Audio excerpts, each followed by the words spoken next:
turn my world upside down, a rush like I've not felt before. I can't trust myself, I need you to make it turn. I know,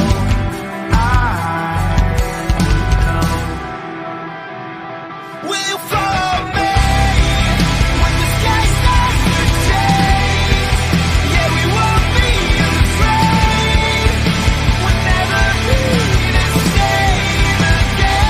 Will follow me, we won't leave it to chance. We can't wait on romance. We'll never be the same again.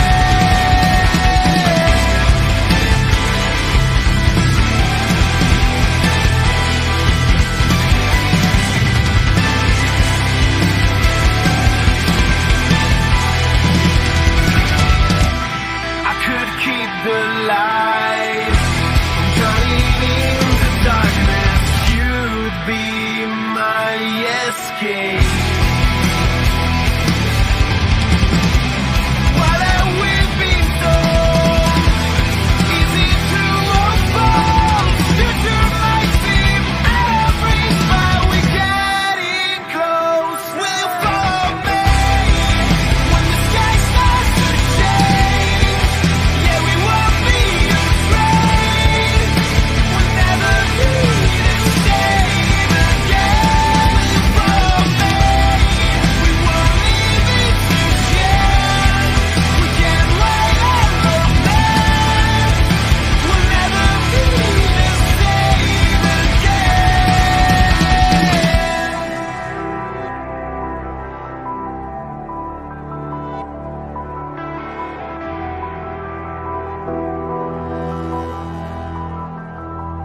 Will follow me, we won't leave it to chance. We can't wait on romance. We'll never be the same again. Will you follow me when the sky starts to change? Yeah, we won't be afraid. We'll never be the same again. Will you follow me when the sky starts to change? Yeah, we won't be afraid. We'll never be the same again. Will you follow me? We won't leave it to chance. We can't wait on romance. We'll never be the same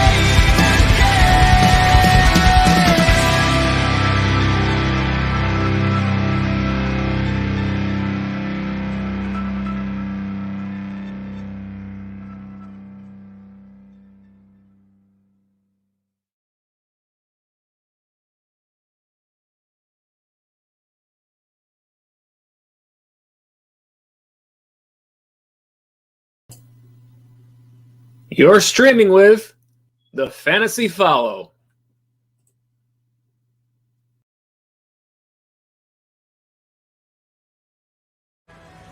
Welcome to TFF Live and Week 6 of Fantasy Football. No Thursday night game this week, and I am fired up. Everybody's on a clean slate. Let's get everybody that Week 6 W. We got a big show ahead. Here's what's on the show. We got to look back at last week's action, some player updates from around the league, take a look at the actives and inactives for the 1 p.m. games, and our starts and sits for Week 6. Don't forget our chat is open, answering your fantasy football questions throughout the show. If you're watching on replay, please feel free to drop us a comment below. But let's get right into it. Just an awful injury last week to Dak Prescott to start off this show. Season ending, and if you were watching that game against the Giants, it was difficult to look at. No need for any more replays. Prescott was off to a great start for the season. Through the first 4 games, 1,690 yards passing. That's an average of 422.5 per game. 9 touchdowns through the air, 3 on the ground. Now, Dallas was only 1-3, but if you had Prescott on your fantasy roster, his 31.30 average fantasy points per game, you were probably in much better shape than the Cowboys were. A long road to recovery now.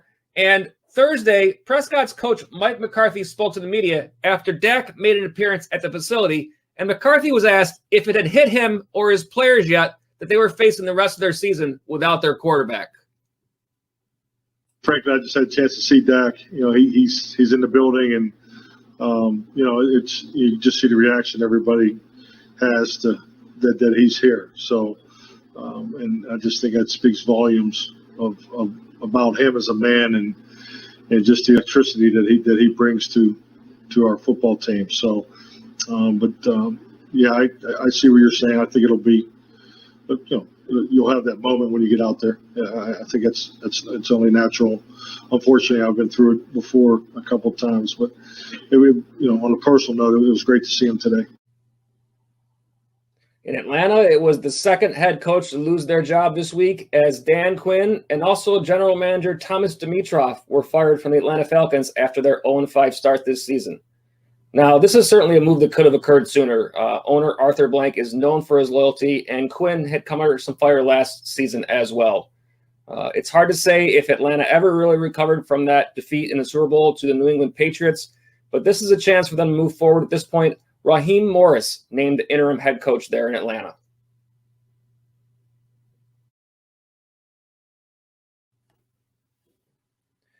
It'll still be Dirk Cutter calling plays in Atlanta now that Quinn is not there any longer, so there will still be some continuity there as far as the offense and the fantasy impact as we take a look at the rankings so far this season for Atlanta.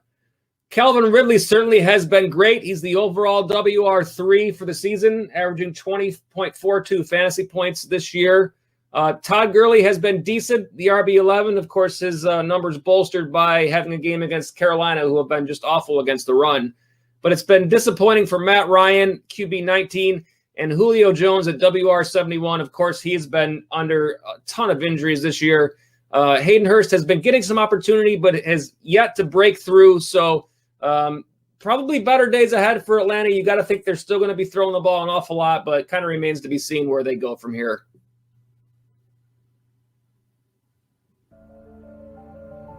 Well, the saga continues in New York, where the Jets released their starting running back Le'Veon Bell on Tuesday.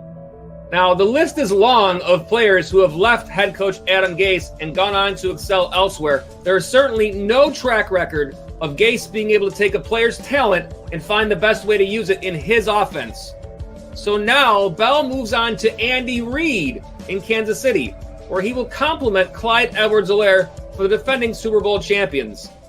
Now, the fantasy impact here, if you have Clyde Edwards-Helaire on your roster, you certainly are concerned at this point. He has been just so-so, especially for where you drafted him. And I would expect moving forward, you'll probably see somewhat of a split that resembles what you saw last season between Damian Williams and Shady McCoy. So if you take a look at the 6 games where both of those guys played in 2019, snap counts, Damian Williams was at 47.23%, and Shady McCoy was at 36.91% average over those games. This season, in 5 games, Clyde Edwards-Helaire's snap count is averaging 66.24%. So you would expect with Bell there now, you will see a change there. It just remains to be seen how much. Now, to me, the interesting part here is the 2 other options that Bell had, Miami, where Myles Gaskin is the lead back, and Buffalo, where Devin Singletary is the lead. You would think that in either of those 2 spots, Bell would have had a greater chance to take over more of a lead role. So it does seem that he's willing to take a complementary role in the offense in Kansas City, but it just remains to be seen if he starts to flash some of that magic that you saw in Pittsburgh. Does he stay a complementary role or does he move forward?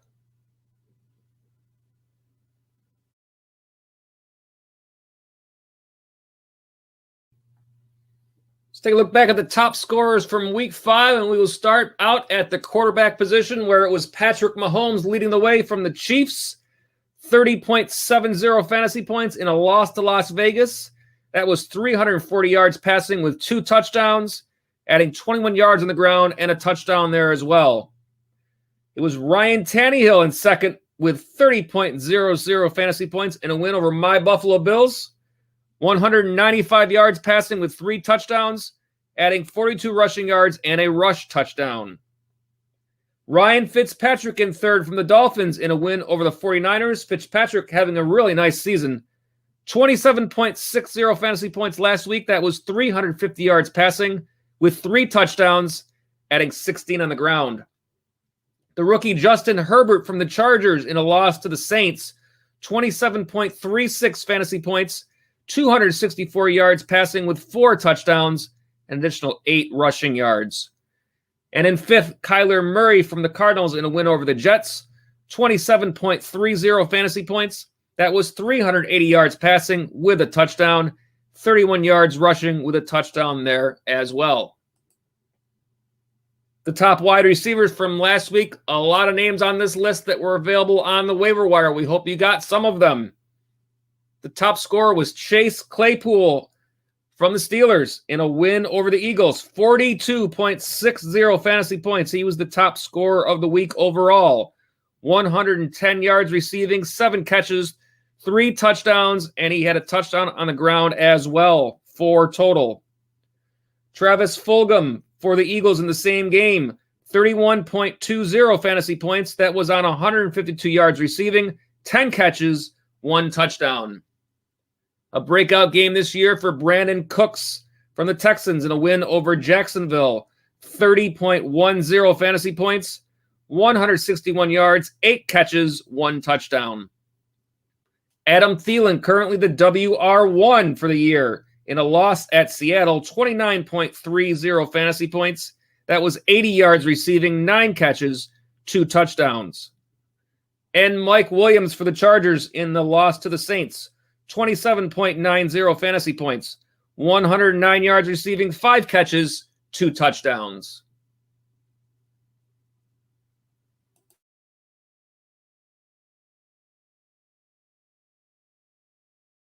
Taking a look at the running backs, top of the list was Mike Davis. Boy, he has really been great while Christian McCaffrey's been out. In a win over the Falcons, 29.90 fantasy points. That was 89 yards rushing, another 60 through the air on 9 catches and a touchdown there. Todd Gurley in second in a loss to Carolina, same game, 25.00 fantasy points. He ran for 121 yards with a touchdown and 29 receiving yards on 4 catches. It was Miles Sanders in a loss to the Steelers, 23.90 fantasy points. That was 80 yards rushing with 2 touchdowns, 19 receiving yards on 2 catches. Ezekiel Elliott in a win over the Giants, 23.50 fantasy points, 91 yards rushing, 2 touchdowns, 14 through the air on 1 catch. And Josh Jacobs from the Raiders in that big win over the Chiefs, 22.50 fantasy points, 77 yards rushing, 2 touchdowns, another 8 through the air on 2 catches. And for the tight ends, it was Travis Kelce leading the way in a loss to the Raiders, 24.80 fantasy points. He had 108 yards receiving, 1 touchdown, 8 catches. Jonnu Smith having a great year in that win over Buffalo, 21.00 fantasy points. That was 40 yards, 2 touchdowns, 5 catches. Mark Andrews from the Ravens in a win over Cincinnati, 17.60 fantasy points, 56 yards receiving, 1 touchdown, 6 catches. Darren Waller for the Raiders, 15.80 fantasy points, 48 yards, 1 touchdown, 5 catches. And Mike Gesicki from the Dolphins in that win over the 49ers, 14.10 fantasy points. That was 91 yards receiving, no touchdowns, but 5 catches.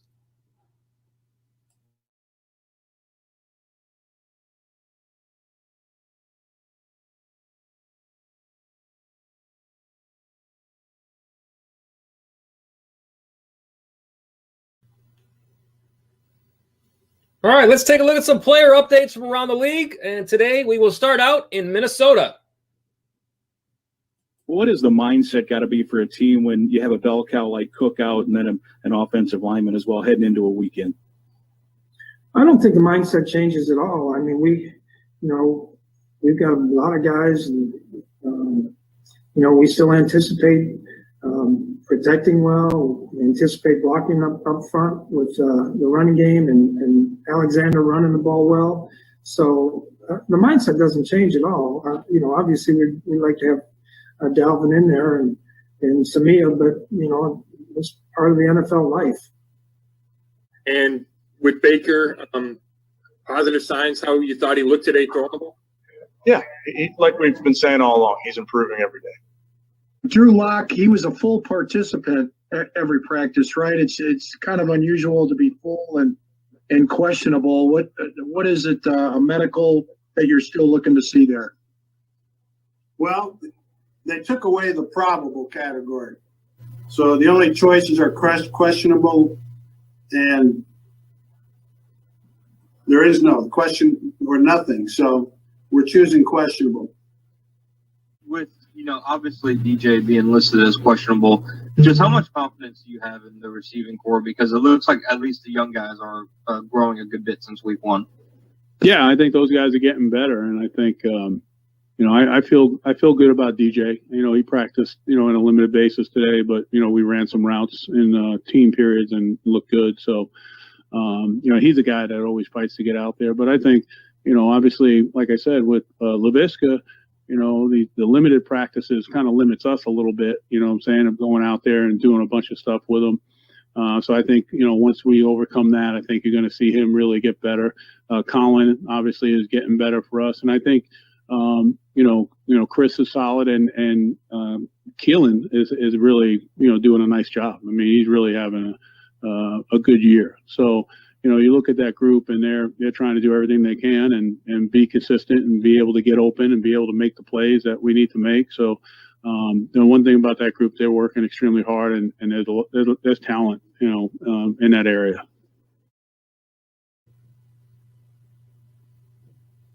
Coming up next, the actives and inactives route for the 1 p.m. games. We'll get you all of those names. But before we do that, we want to remind you, the TFF Live Sunday Pregame Show. We thank you for watching. We're here every Sunday at 12 noon, taking you right up until game time, answering all your fantasy football questions and getting you ready for your matchups each week.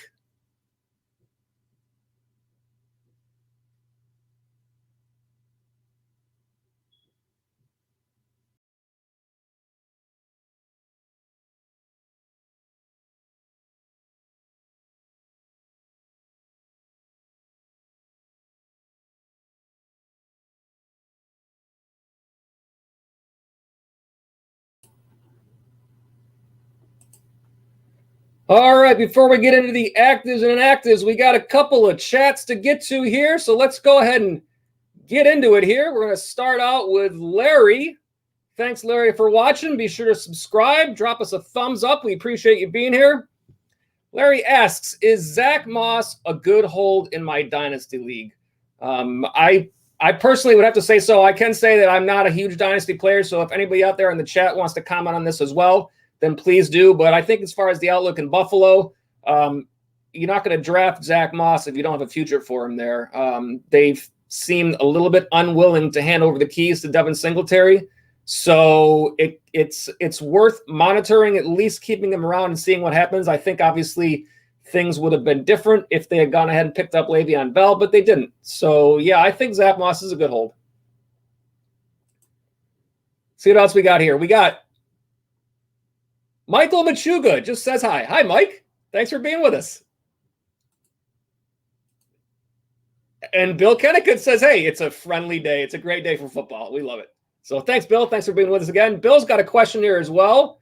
So let's go ahead and get to Bill's question. A late question. It says, with Julio healthy, do I have to fit him into my lineup over Terry? I assume you mean Terry McLaurin, Amari Cooper, I assume, or A.J. Brown. I mean, that's a good question. Are you choosing between, maybe you can comment back, are you choosing between one of those three to sit to potentially play Julio? I know I'm in the same boat. I just went out and picked up Julio on a trade this week in one of my leagues, and I've got him in my lineup. I think the matchup against Minnesota, I don't think you can sit him this week if he's playing. A.J. Brown certainly has been very good. Was very good last week playing Houston. Amari Cooper playing Arizona is a decent play. I don't like McLaurin. I don't like the quarterback shakeup there and not really knowing what to do there. So I think it's hard to leave Julio on your bench, but at the same time, we've seen him leave games. So hard to say, but I would think if you got Julio in this matchup, you got to play him. All right, let's get another one here. This is from Derpian250. And the question is Deshaun Watson or Andy Dalton? Well, let's look at the matchups. Watson playing Tennessee today and Andy Dalton playing Arizona in the Monday night game tomorrow. I think you got to go with Watson here just because, it's Dalton's real first start this season. I don't expect him to play poorly. I think there's too many weapons there in Dallas. I think they will continue throwing the ball. They'll probably work in Elliott a little bit more. But Deshaun Watson, I think, is on the uptick. And, you drafted him probably relatively high for a quarterback in your league if you have him, if it's a redraft league. So to me, it's Deshaun Watson in that matchup. All right, let's remind you that the live chat is open. If you want to ask your fantasy football questions, we'll be taking them all show. Please feel free to jump on in, and we will get back to those in a little bit. But right now, we are going to get to actives and inactives for today's games, and we'll get the first one up on the screen there for you. It is Houston and Tennessee. We got A.J. Brown active. We got Jonnu Smith active. We got Jeremy McNichols active. On the other side for Houston, Kiki Kuti, who has been out all season, I believe. Wide receiver for Houston is out. Tight end Jordan Akins is again out this week. Interesting matchup in this game. Tennessee coming off the big win just a few days ago, it seems like, and Houston trying to kind of revamp their season. So we will see what happens here. In the next game, Cincinnati and Indianapolis. A.J. Green active, Joe Mixon active, Giovanni Bernard active for the Bengals. Well, that was interesting. I don't know what happened there. Trey Burton for the Colts active at tight end. Mo Ellie Cox is not, so saves you from making a decision on who to play at tight end there. T.Y. Hilton is active, although some might say he's barely been active all season, but he is in there. And out for the Bengals is wide receiver Auden Tate, and as we said, Mo Ellie Cox. And we'll take a look at game 3 here. Game 3, for some reason, did not come through earlier, so I'm going to go ahead and refresh this page. Atlanta in Minnesota. For Atlanta, nothing to speak of. And Minnesota, no, I'm sorry, Atlanta and Minnesota I do have. That's not the game that's out. The game that's out is the Miami game, which I did not see anything come through on. That's a late game, so I'm all over the place, but I'll get there. Never mind. Let's go to the next game. Denver and New England. We know this game's going on. Drew Lock is active at quarterback. Philip Lindsay will have the entire backfield to himself today as Melvin Gordon is out. They say it is an illness. It's also coming the week after he had some issues with driving, so I won't get into that too much, but he is out either way. Julian Edelman was questionable for New England. New England, who isn't ever questionable there. He's in the lineup. KJ Hamler, wide receiver for Denver, is out, making Tim Patrick another possibility if you're in need of somebody at that spot. And especially now with Noah Fant also out. And interesting on the quarterback side for New England, Brian Hoyer is out, this being Cam Newton's first game back. So I assume they are comfortable going with the rookie as a backup.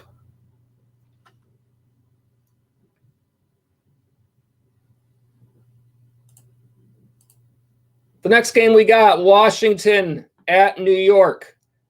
Kyle Allen active at quarterback today. Antonio Gibson also active. Darius Slayton was under concussion protocol. He is back and active, and I'm going to just double check that to make sure that there is nothing that I missed there with Slayton.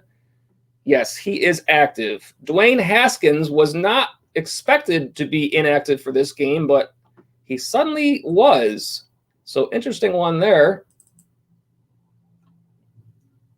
All right, let's take a look at the next one. We got Baltimore at Philadelphia. Few actives on that side. Wow, disregard Antonio Gibson and Dwayne Haskins. They clearly aren't playing in that game, so that was left over from a building of a previous graphic. So TV magic here. Joe C. at his work. But we got the inactive side right. We know those. We can save those every week, it seems like. Deshaun Jackson and Alshon Jeffrey seem to be out always for Philadelphia. Another rough go for the Eagles. Cleveland at Pittsburgh. This should be the probably best game of the 1 p.m. slate, I would think, today. Looks like everybody for the Browns that we were worried about is there. Baker Mayfield is there. Odell Beckham is there. Jarvis Landry is there. Juju is available for the Steelers. Eric Ebron is available. They do not have Deontay Johnson, which makes Chase Claypool a nice play. And again, wow, you can tell that I was a little bit behind on building these graphics today. Deshaun Jackson and Alshon Jeffrey. They've been so hurt that they're even out in this game. So let's just move around in the next game.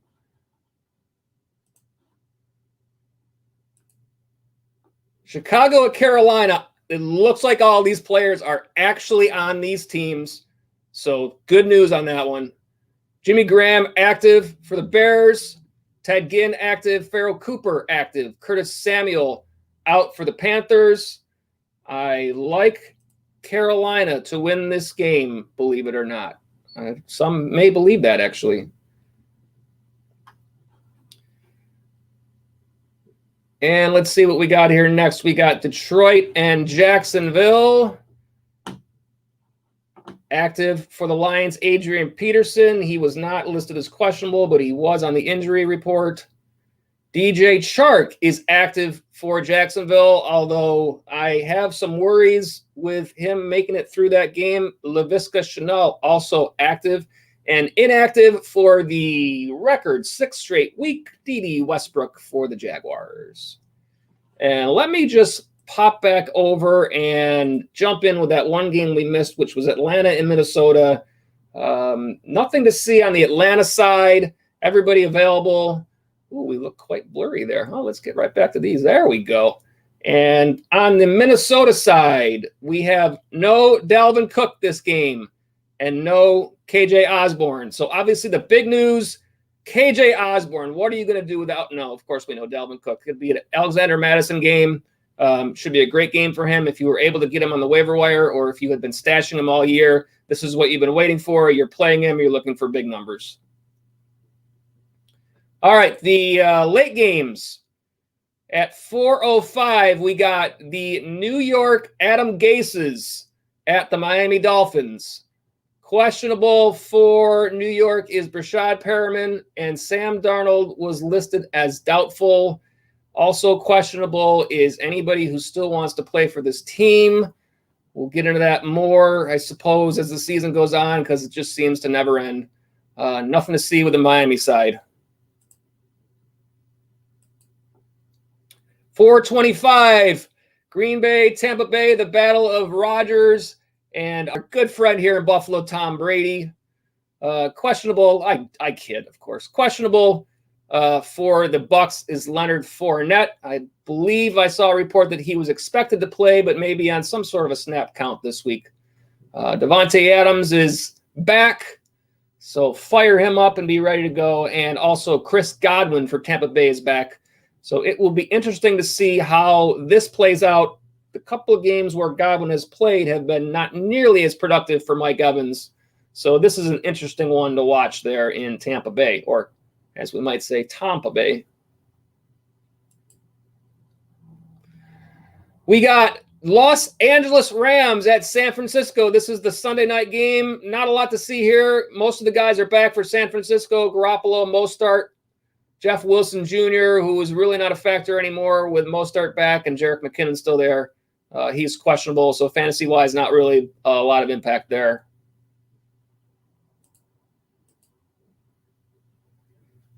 Monday night, 5 o'clock, Kansas City against my Buffalo Bills.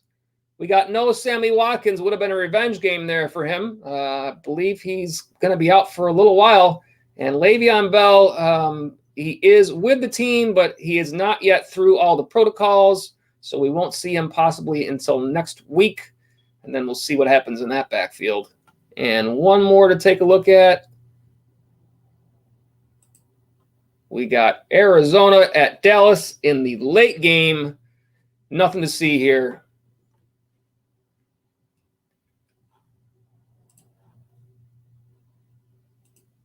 All right, that's your run of games. Let's get you a little promo here. If we got it available to us, we don't, so we'll just tell you anyways. Thank you for being with us, the Fantasy Follow. We're a brand new channel. We'd love to have you every week, and please subscribe. We have a subscriber goal of 100 new subscribers. If you like our video, give us a thumbs up. If you're watching us on replay, go ahead and give us a comment, and if you'd like to share, feel free. You can also follow us on Twitter.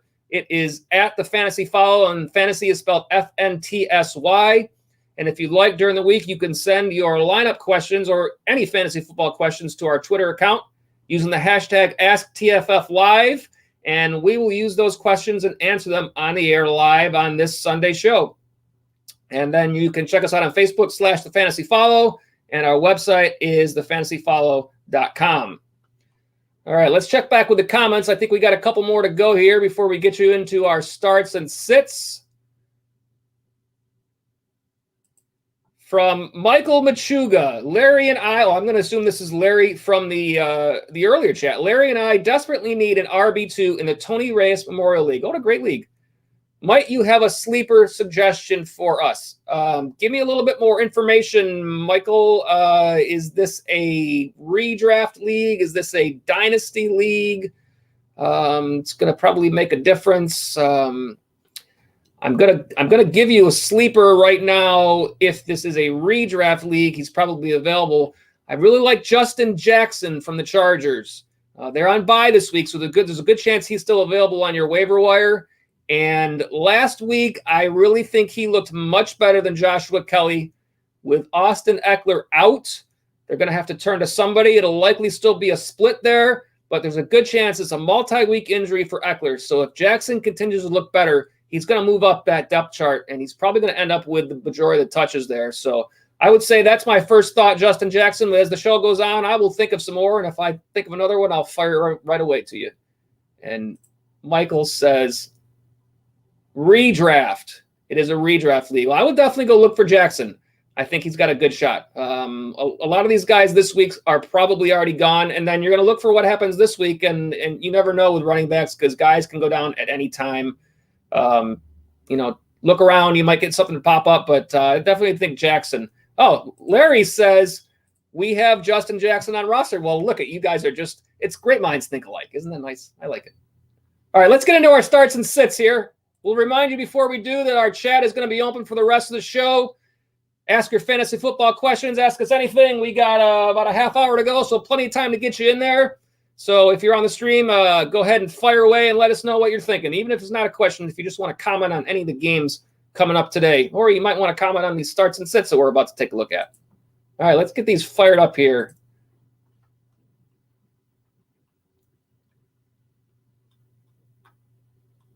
Let me find it. I'll find it. Here we go. All right, let's get you the starts and sits for week 6. And this week we will start at the quarterback spot, where the top start is Matthew Stafford from the Detroit Lions, playing at Jacksonville.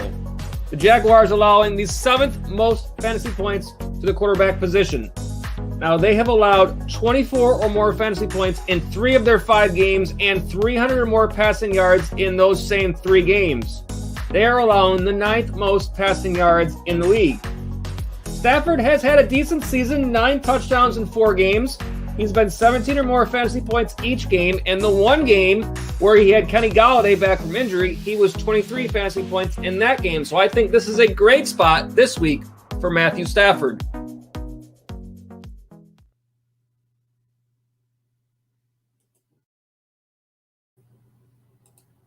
All right, taking a look at the rest of the top 5. Number 2, Kyler Murray from the Arizona Cardinals. Murray playing at Dallas. Dallas allowing the 14th most fantasy points to the quarterback spot. They have allowed 4 or more touchdowns twice this year.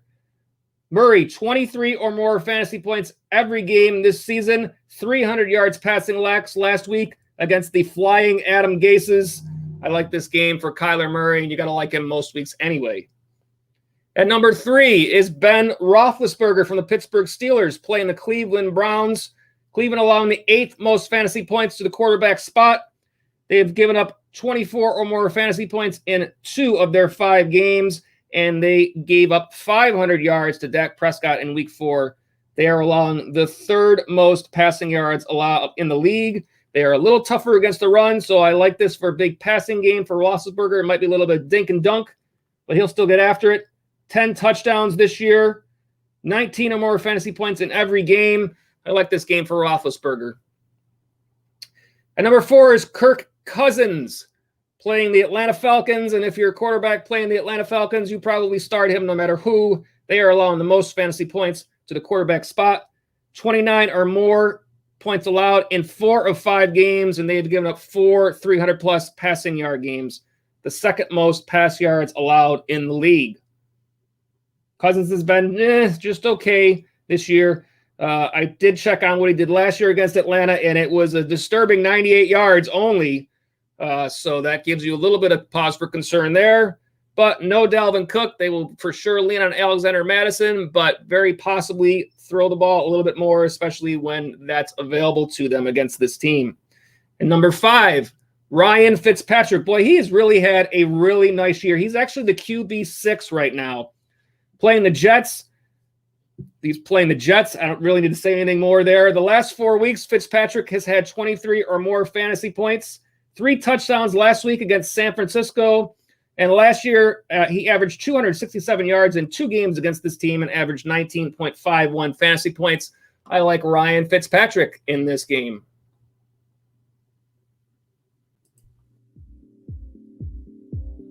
The top sit is Joe Burrow from the Cincinnati Bengals. Playing at Indianapolis, the Colts allowing the fewest fantasy points to the quarterback spot.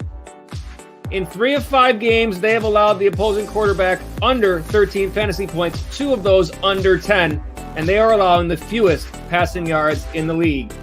Now, last week at Baltimore, it was a tough game for Burrow, just 5.32 fantasy points. Another tough matchup this week. I think there will be better weeks ahead, but this week, he tops out the sit list.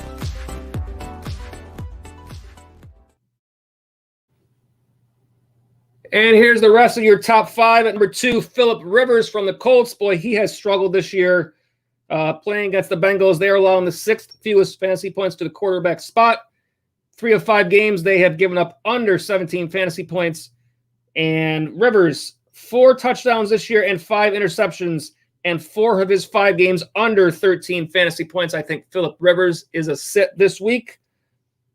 Number 3 is Nick Foles from the Bears playing at Carolina. The Panthers giving up the 3rd fewest fantasy points to the quarterback spot. A lot of this because Carolina is giving up everything on the ground, but you've had only 1 quarterback over 16 fantasy points against the Panthers and 2 under 10, and they are allowing the 7th fewest passing yards in the league. Foles, in 2 games as a starter, has yet to surpass the points he put up in the second half of the Week 3 game when he replaced Mitchell Trubisky. So right now, Foles is camping out on this list. Number 4 had a nice game, Teddy Bridgewater, last week, but this week playing the Bears, they're allowing the 2nd fewest fantasy points to the quarterback spot. No quarterback has gone over 18 fantasy points, and 4 of 5 have been under 15, the 9th fewest passing yards allowed in the league. Bridgewater has had over 20 fantasy points and 2 touchdowns each of the last 2 games, but this is a tough matchup. Again, better days ahead, I'm sure, for Teddy, but on this one, he falls on the sit list. And another player who continues to fall on the sit list is Carson Wentz. Boy, it has been a struggle. Playing the Ravens this week, the Ravens last week only allowed Joe Burrow 5.32 fantasy points, and Wentz has been He's had 2 interceptions in 4 of his 5 games. He lands solidly on this sit list. Moving over to the wide receiver spot, the top start is Calvin Ridley from the Atlanta Falcons.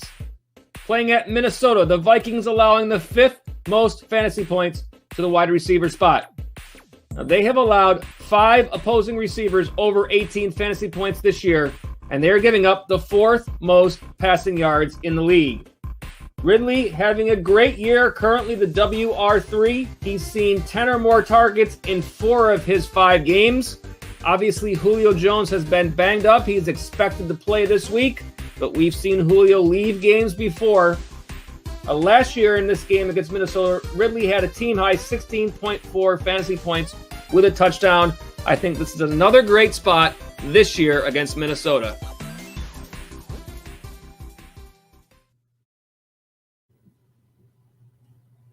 And the rest of the top 5 at the wide receiver spot. Number 2 is Adam Thielen. It's been great this year. He's actually the wide receiver 1 overall. The Falcons giving up the 8th most fantasy points to the wide receiver spot. They have allowed 6 wideouts over 17 fantasy points this year and are giving up the 2nd most passing yards in the league.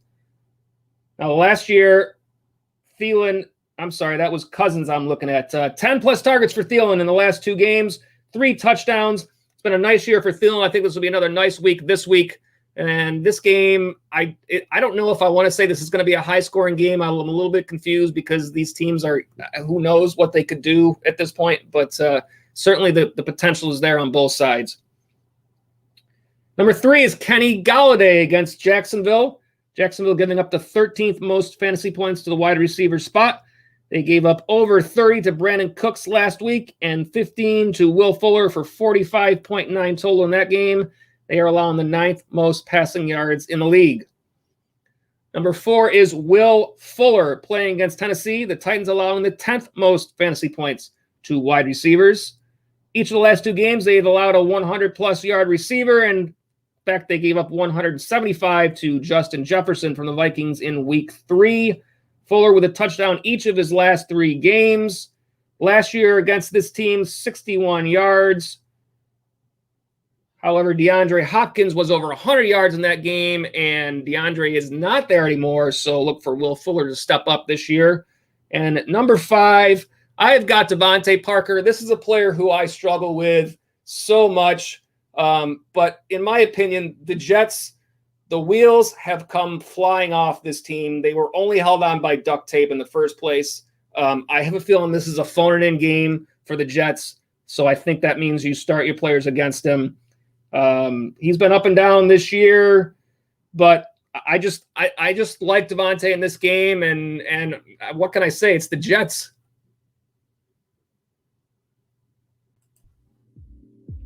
The top sit is Robbie Anderson from the Carolina Panthers playing against the Chicago Bears. The Bears allowing the 2nd fewest fantasy points to the wide receiver position.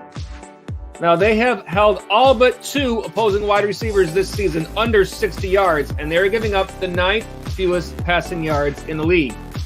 Anderson has had a nice year. He's had 10 or more targets and 8 or more catches in 3 of the last 4 games. But this is a tough matchup. The Bears, tough against the pass. I've got Robbie Anderson as my top sit.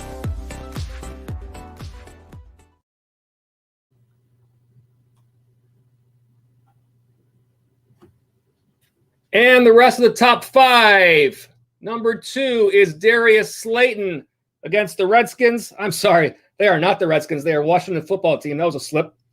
Washington allowing the 3rd fewest, disregard that, 3rd fewest passing yards, 3rd fewest fantasy points to the wide receiver spot, 4th fewest passing yards.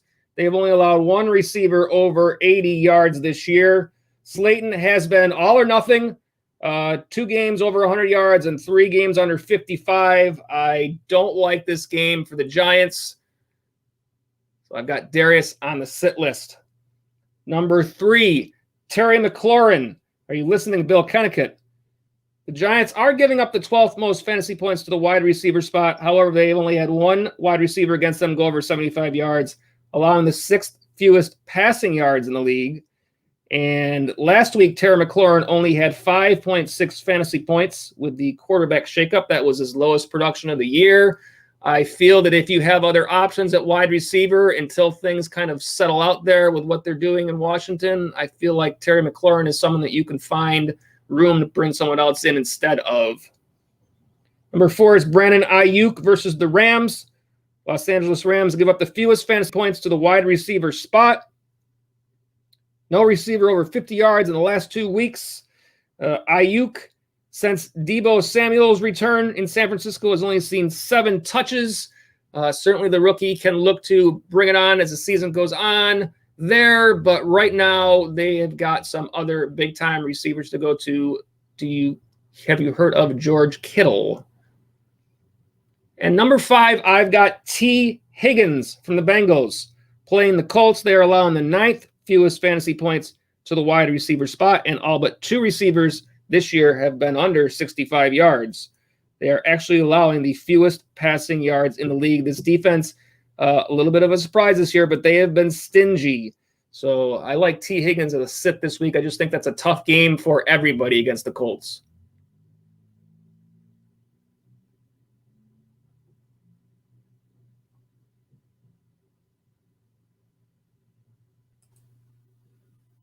The top 5 starts and sits for week 6 at the running back spot. The top start is Jonathan Taylor from the Indianapolis Colts, playing against the Cincinnati Bengals, who are allowing the 14th most fantasy points to the running back spot. Now, I'm going a little bit against the matchups here. There are some running backs that have a little bit better numbers in terms of what the opposition is allowing. However, the Bengals have allowed a 75 or more yard rusher in 4 of 5 games. They have not given up a touchdown in the last 3 weeks. Taylor has scored in 3 of the last 4. I think he finds the end zone again this week, and I've got Jonathan Taylor as the top start.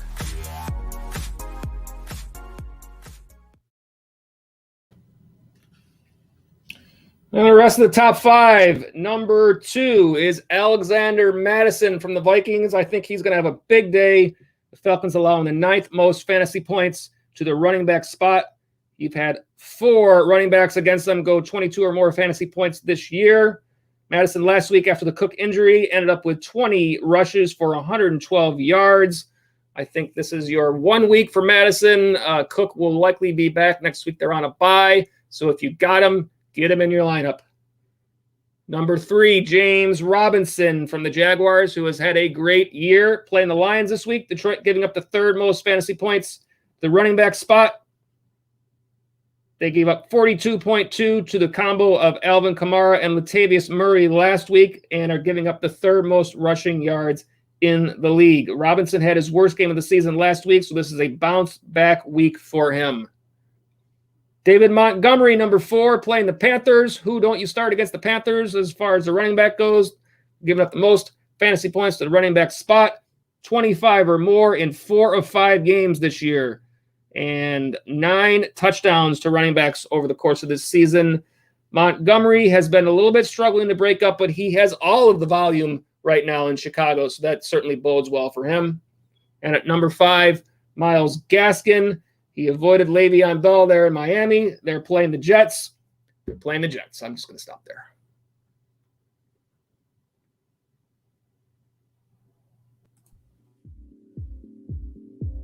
The top sit is Joe Mixon from the Cincinnati Bengals, playing at Indianapolis. The Colts giving up the 3rd fewest fantasy points to the running back position. They have only allowed 2 running backs this season over 11 fantasy points and are allowing the 4th fewest rushing yards in the league. They have only given up 2 touchdowns to running backs this year. Now, Mixon had a big game 2 weeks ago, but this Colts defense, very stingy this season. I've got Mixon as the top sit.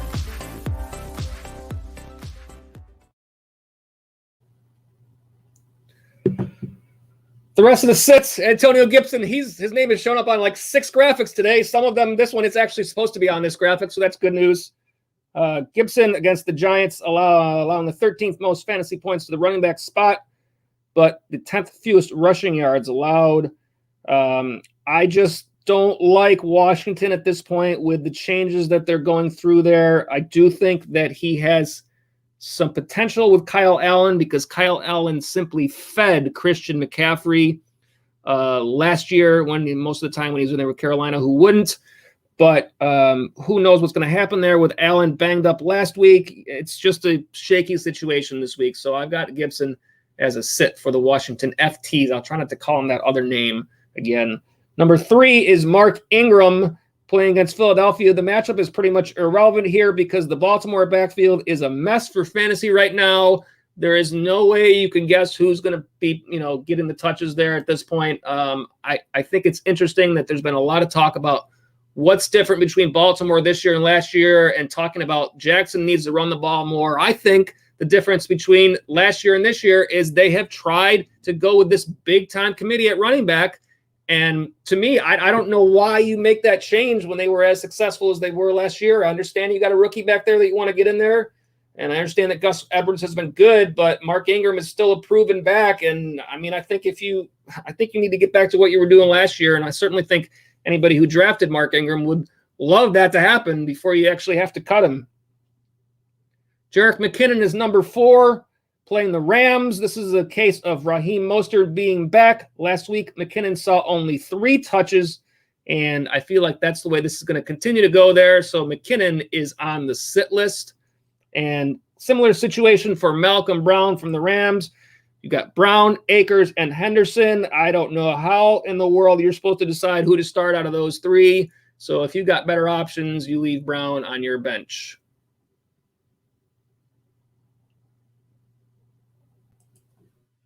And at the tight end spot, the top start is Mark Andrews from the Ravens playing at Philadelphia. The Eagles allowing the 5th most fantasy points to the tight end spot. They have given up 5 touchdowns to tight ends this year, and they only allowed George Kittle 183 yards in week 4. Andrews last week saw his most targets with 9. He has 5 total touchdowns this year. If you've got Mark Andrews on your roster, you need to get him in your lineup.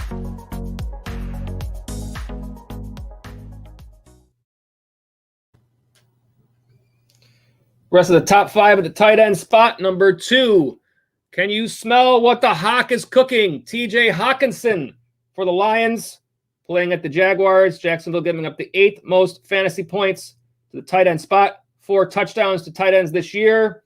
Hawkinson has averaged 5 targets per game this year and has had over 50 yards in 3 of 4 games. I like this spot for TJ Hawkinson. I like TJ Hawkinson overall. Jonnu Smith at number 3. Who doesn't like him? He's been playing great. He's active today. 5 touchdowns this year, 21 or more fantasy points in 2 of 4 games. I think he's a definite start. Evan Ingram. This is the same. Every week I say this is I feel like it's like, oh God, I got to start Evan Ingram again. So, oh man. But yeah, it's another good matchup. Perhaps they will decide what they want to do there. He had 2 targets last week. He had 10 the week before. Just what is going on? But Washington gave up the 4th most fantasy points to the tight end spot. They've given up 5 touchdowns to tight ends this year. Even Zach Ertz had a touchdown against them. So it's a good matchup. Ingram, yeah, sure. Okay. And number 5 is Hayden Hurst. Now, Hayden Hurst has had 28 targets in 5 games, but has not done much to speak of. I really think he's due. If Julio is healthy this game, perhaps he doesn't get as much of a chance this game, but we know that Julio has struggled. Who knows if they have him on a snap count or if he makes it through this game. I really think Hayden Hurst has been getting the opportunity and is due to turn it on one of these weeks. So that's why I've got him on the start list this week.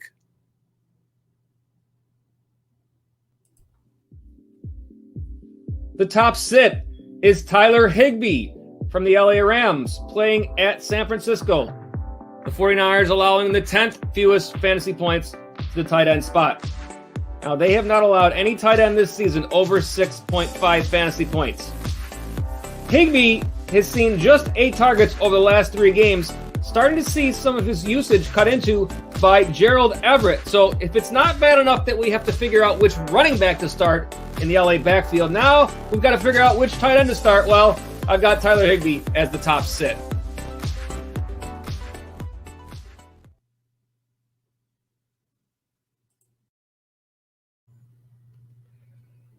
The rest of the top 5, number 2, Jimmy Graham for the Bears. Against the Panthers, Graham has been decent this year, 4 touchdowns, but he's only had 1 game over 35 yards, so he is touchdown dependent. The Panthers have not allowed any tight ends over 10.5 fantasy points and only given up 1 touchdown to the tight end spot this season. So I've got Jimmy Graham as a sit. And number 3, Zach Ertz. So if you watched last week's show, I had Zach Ertz as a start, and I said I'm going to put him on this list until he plays what he should be playing up to. And it was another awful week last week. In the last 2 weeks combined, he's at a total of 15 yards. 15 yards. Last week, Chase Claypool had 2 fewer touchdowns than Ertz had yards. Ertz had 6 yards. I mean, the tight ends have played okay against Baltimore, but my goodness, what is going on here? I don't understand, like, where is Zach Ertz? So until he shows something, he's camping out right here on this sit list. Logan Thomas for Washington against the Giants. The Giants allowing the 2nd fewest fantasy points to the tight end spot and have given up no passing touchdowns to tight ends. The last 2 weeks, Thomas has had just 2 catches. He's seen his usage kind of fluctuate with the quarterback changes there. Same kind of deal here. I just don't really like him at this point. He's shown a lot of potential, but just yet to really break through. And number 5, Austin Hooper. Hooper had 10 targets last week. His usage has increased, but playing Pittsburgh, they have averaged only 37 yards to the tight end spot. That's the 7th fewest in the league. I have got Austin Hooper as a sit this week.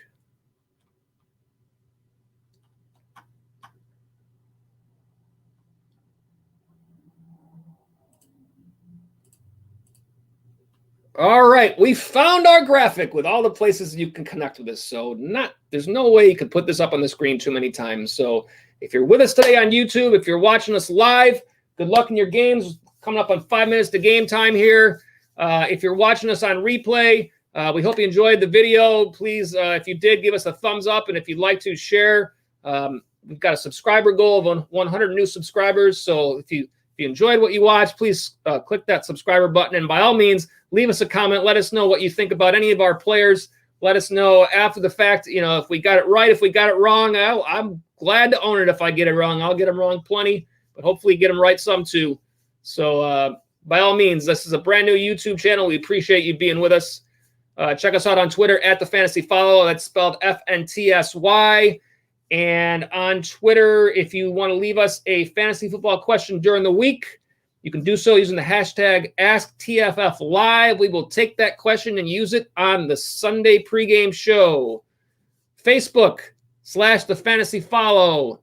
And the website is thefantasyfollow.com. Bring you back on camera here. Check and see if we got any more comments. Appreciate everybody in the chat today. By all means, feel free to come back with us and chat along. And even if you're not asking direct questions of us, feel free to chat with each other. It's a great place. I see Larry, I see Michael, I see Bill, I see Derpian. Plenty of activity there. We enjoyed having you all here. Thank you for the nice comments there, Michael and Larry. Appreciate that. No need to put those on the screen. I don't need to, look like humble brag here or anything like that, but I appreciate it. So, glad to have you guys with us. Hope you're having a good fantasy season. Hey, listen, we got like 5 minutes left in the show. Whoever's left on the stream here, tell me what your record is. Tell me how many leagues you're in. How are you doing? Has it been a good year? Has it been rough? If you got some comments, go ahead and throw those out there for us, and just something to chat about as we get through the rest of the show. See if we got anything left to look at in terms of actives and inactives that is important. I think the biggest one probably is the Atlanta game with Julio. That's certainly a big one. Julio's back in. Chris Godwin back in for Tampa Bay in a late game. Obviously no Dalvin Cook. That'll impact things for Minnesota.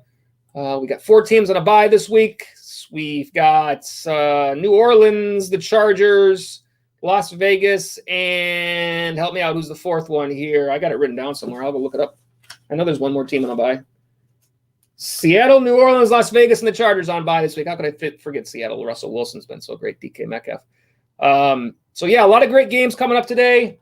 Buffalo Bills on Monday Night Football for any of you that are Bills fans out there.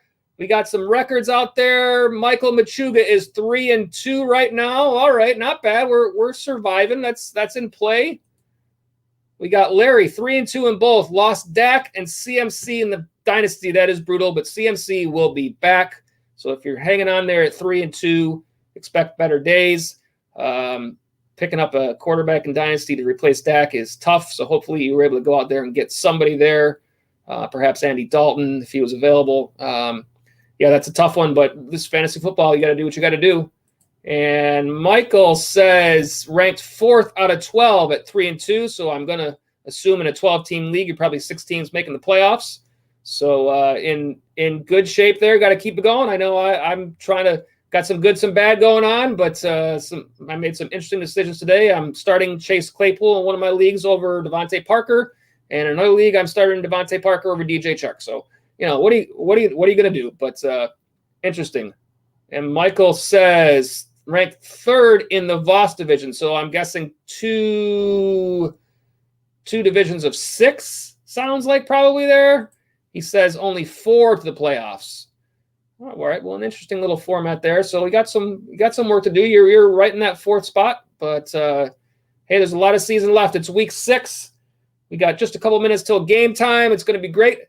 Hey, for Buffalo Bills fans like me, nothing better than when you could have Sunday without a Bills game going on, because it's time to watch fantasy football, and it's tough when you got to do both. So we can save that Bills game when it's the only game going on at the time, and we'll see what happens over there. But hopefully another great day of football, a lot of games to go. Let's get you one more promo up here before we go.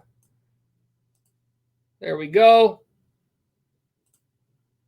Every week we're here at 12 noon, taking you right up until game time, answering your fantasy football questions and getting you ready for your matchups every week. Join us. We'd love to have you be a part of our chat. Get some good fantasy football talk in before the games start. And you never know what information you can get out there getting ready for your games. All right, we'll get we'll get you up this information again for us. The Fantasy Follow on YouTube here. We thank you for being with us. Check us out. Make sure your notifications are checked as we add more content as we go. We hope to grow this channel. Like I said, we've got a goal of 100 new subscribers. Just trying to break through. So, if you like these videos, please give us a thumbs up. Lets YouTube know that we're doing a good job, and hopefully we get a little bit more play out of it. So absolutely, hopefully you enjoy what you're seeing. Come back and watch us every week. On Twitter, at the Fantasy Follow, fantasy spelled FNTSY. And we try to get as much going as we can there and try to give you reminders when we have shows there or new videos out. But you can also ask your fantasy football questions there using the hashtag AskTFFLive. Facebook /The Fantasy Follow. The website, thefantasyfollow.com. Week 6. Hold on, a couple quick comments before we go. Michael Machuga says the Belmonte division always gets the breaks. All right, interesting comment there. And Larry says, thanks, Joe. You're welcome, Larry. Thank you for being here. Hope to see you again. Hope to see you all again. As always, good luck in fantasy. Everybody is at 0 this week. Nobody has any points, so nobody has a big lead against you from Thursday night. It's time to go out and get it. Let's get week 6 going. If you're 5-0, let's get to 6-0. If you're 0-5, let's get that first win and make a charge. Good luck in fantasy. TFF Live. We'll see you next week.